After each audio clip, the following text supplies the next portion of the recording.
This is awesome. That my worry about this, the defense under one Nick Sorensen was too much. This defense is picking right up where they left off, Steiny. They had a good Super Bowl, but I was worried about the baton being passed from Wilkes to Sorensen. And I'm looking at Malik Collins. I'm looking at Leonard Floyd. I'm looking at Hargrave. I'm looking at Bosa. They were active. And then the ability to go from zone to man on the outside with Lenore. And I'm sitting here like, my goodness, Steiny, this defense may be deeper than it was last year. And the reason I'm going here is I'm watching Ward. He reminds me of Jimmy Ward, Javarius, and he's got attitude, but watching him basically just shut down the Jet receivers, I'm like, this defense is going to be badass again without Dre Greenlaw. So the demise of the Niner D under Nick Sorensen was, I had to check myself. Your boy was wrong, Steiny, after 1 week, man. Fred Warner, piggybacking on that, was asked about his thoughts on Nick Sorensen, his first game as defensive coordinator. Called a great game. I love the way that he, approaches the preparation, the way that he leads our group, and ultimately, goes out there and calls a flawless game. There's things to clean up on our side as players execution-wise, but I'm proud of the way that we fought. All right, that's Fred Warner talking about Nick Sorensen. Yeah. Made all the right calls. 49ers held the Jets to 19, including a late touchdown that was pretty much I'm curious to see yours. Yeah. My one big thing is we learned last night that this team is not dependent on any one player. Nice. This team can win without Christian McCaffrey. It can win at times without Deebo Samuel. It can win without Aiyuk. One guy, just one guy, is not going to break this offense down. Multiple injuries are another story. But that game last night I'm watching, and it looked exactly like a 49er game would have looked with Christian McCaffrey playing running back. And the reality of the situation is I know Christian McCaffrey's hurt, and I don't know when he's going to come back, but it certainly isn't anything that's going to be season-ending. It looked like Shanahan saying if this would have been a more important game or wouldn't have been the first game of the year he would have played. Mm-hmm. And so this team, I think, has all the ingredients to spell Christian McCaffrey when they want and not miss a beat during the regular season. This team's going to win a lot of games this year. Now, what if I'm in the car and I'm driving and I want to ask the great Matt Steinmetz, why is it that they are not dependent on just one dude? Because they're loaded. They are absolutely loaded. And it's still not the answer I'm looking for. What do you mean? It's Kyle. Okay. He can dial it up without you, me, Evan, Cam, Hegan. Like, that's special, man. And he's done it in the past with Jimmy. So why are we surprised that he's doing it now? He did it his first couple years here. He got the 49ers to Super Bowl in 19 without McCaffrey. I think I can answer that. Why? Because you have questions like what they were in the playoffs last year, and I'm not saying that was Shanahan's fault, but it kind of didn't get solved. Green Bay, Detroit, and Kansas City, the playoff opponents. Can we look each other in the face, Donnie, and say, now, one of those games, did they look like the dominant self they were during the regular season? And I guess if I'm going to give Kyle this kudos, I could just double back and ask him if I had the opportunity, why does he think they kind of took a step back? Because last night was incredible. And I'm with you. If we get word there was no McCaffrey, I'm not saying Niners have no chance.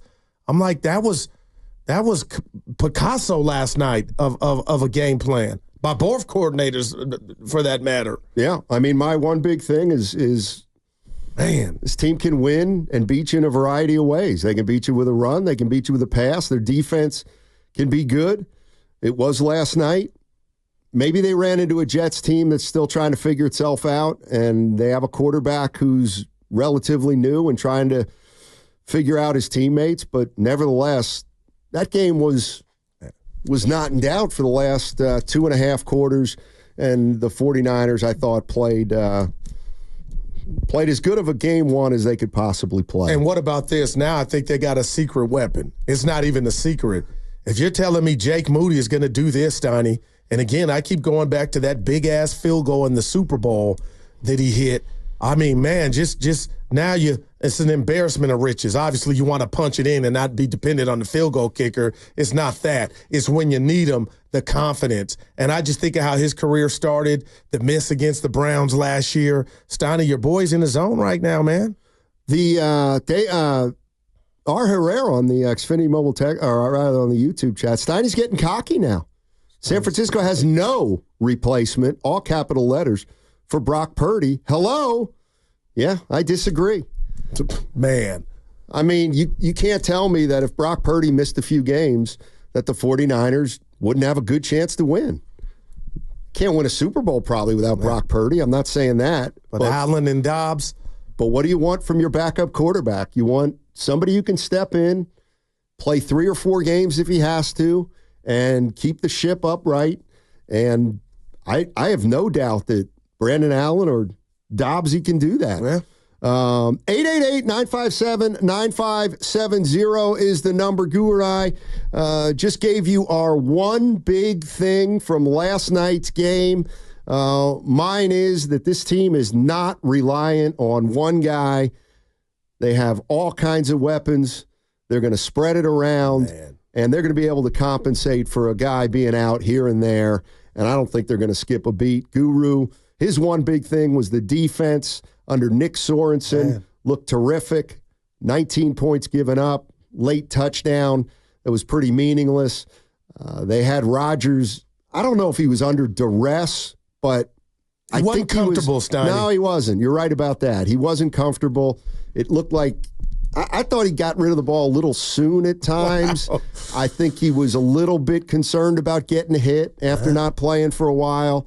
But the defense, Guru saying, is lights out, at least last night. So 888-957-9570. What's your one big thing from last night's ball game? The reality of the situation is, if you ask most 49er fans, they'd say the offseason was not a good one. Not a good one. And yet they came out and they looked as good as any team in the NFL in week 1. In fact, what team do you think, is there a team that looked, quote unquote, better than the Niners this weekend? To my way of thinking, I'd say the Niners looked terrific. I think the Cowboys looked really good. How about the Chiefs? I thought Chiefs they looked great, I thought. I think Baltimore's probably going to be there. Lions looked good. So did the Rams. And the Rams.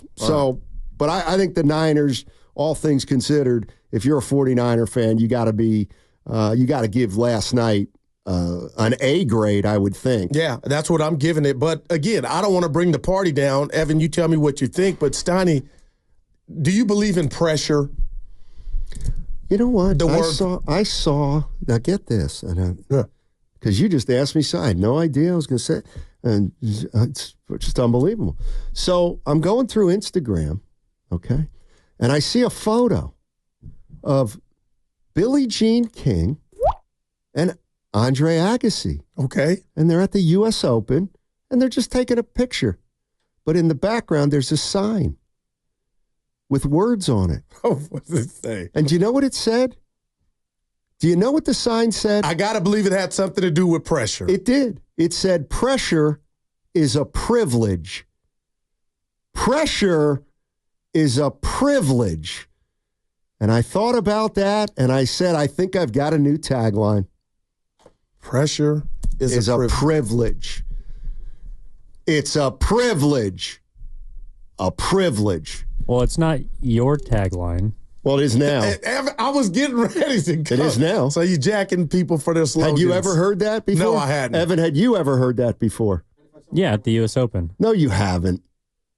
Well, none of our listeners. We saw the same sign. None of our listeners watch tennis. It's my tagline now. Evan is I'm claiming it. But the reason I bring that up, damn it, and I like that. Let's nitpick here. What bothers you more if you're a Niner fan?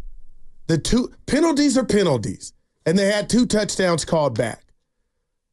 The 2 of 5 in the red zone or the Aiyuk drops? Neither. You got to pick one. No. I'm going to pick Neither one. of them the worry Aiyuk me. drops. Because I got to tell you, Steiny, listening and watching him, We see this all the time when guys and gals sign a deal and they try to live up to it.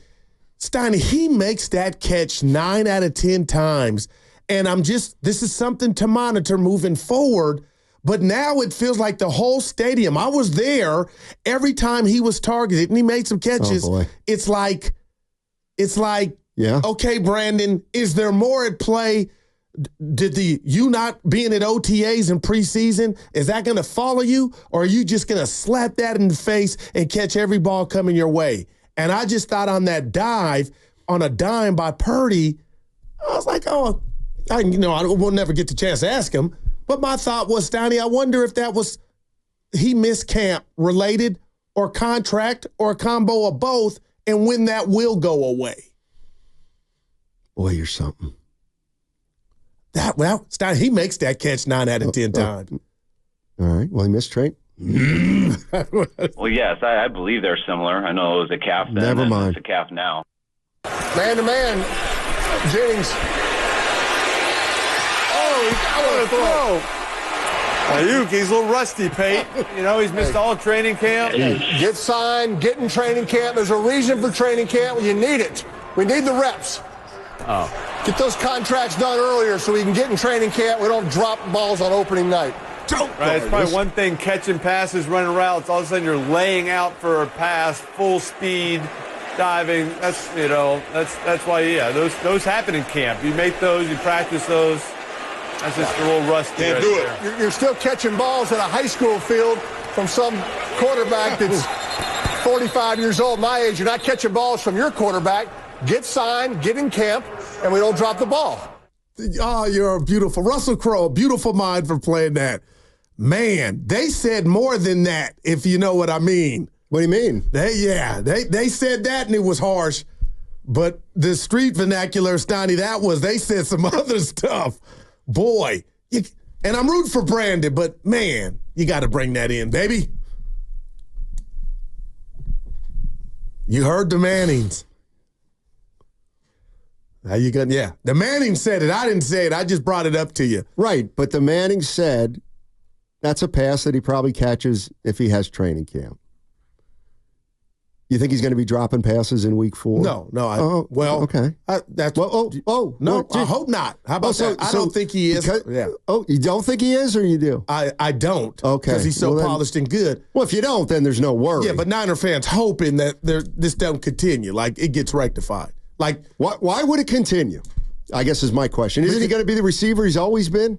No, you expect that. That's why he got paid. Yeah. But it's like Bosa. Okay. He admitted that he wasn't himself the whole season. Uh-huh. So I hope that's not the same thing with Brandon. How'd CeeDee Lamb look? He looked great. Oh. Yeah. But different people. Yeah. Huh? But Debo, my gosh. But what about him? He looked like a tank, man. I said he was going to have a big year. You did. Mm-hmm. Joe's in San Jose. Joe. What's going on, Joe? How you doing, man? I'm doing good. Thank you for taking my call. Absolutely. So first things first, I want to say the Chargers also look good this weekend, as much as I hate to admit it. I'm not a Harbaugh fan, but they look pretty good. You don't have to ask. The other thing is that something I didn't like, something I don't like, something I'm still very much worried about as a Niner fan is McKivitz. I'm not a fan of that guy. I don't understand why he's still a starter. I don't understand why they haven't replaced him. That guy, I'm worried that at some point in time this season, he's going to screw up and Purdy's going to get hurt. And I just, it gives me cause to worry. But other than that, I think the boys looked really good yesterday. I wish they would have done a little better in the red zone. But other than that, I think they played a great game. Appreciate the call, Thanks, Guru. Joe. I'm sorry, Joe. Oh, yeah? That was Joe. We should steal his thought. I was just telling Evan. What's his thought? Something he didn't like. Hey, because there's always something, people, especially nowadays. But it's just funny, real quick. I'm looking at McKivitz, Steiny. I'm not saying he was great, but he only gave up 2 pressures. I think of McGlinchey in his tenure here as a Niner. They got to the Super Bowl. It's like, you guys throwing rocks. I get it, but this unit is a unit that gets you to the biggest game the last 4 years, and if not the biggest game, the game before it. Like, I mean, man. Let me ask Evan this question because I think it's important. Did the Chargers look great in Week 1, Evan? You're Mr. I texted Evan during the game before he answered, so we were in communication, me and him alone. No. I agree. Oh. They had 1 first down in the first half. It was a big first down, though, probably, right? It was helped still the driving one. points. Kept the drive alive. It was still one. I'm gonna give my Harbaugh update next segment. I'm gonna give Evan the win on at that. 12:30. Yeah.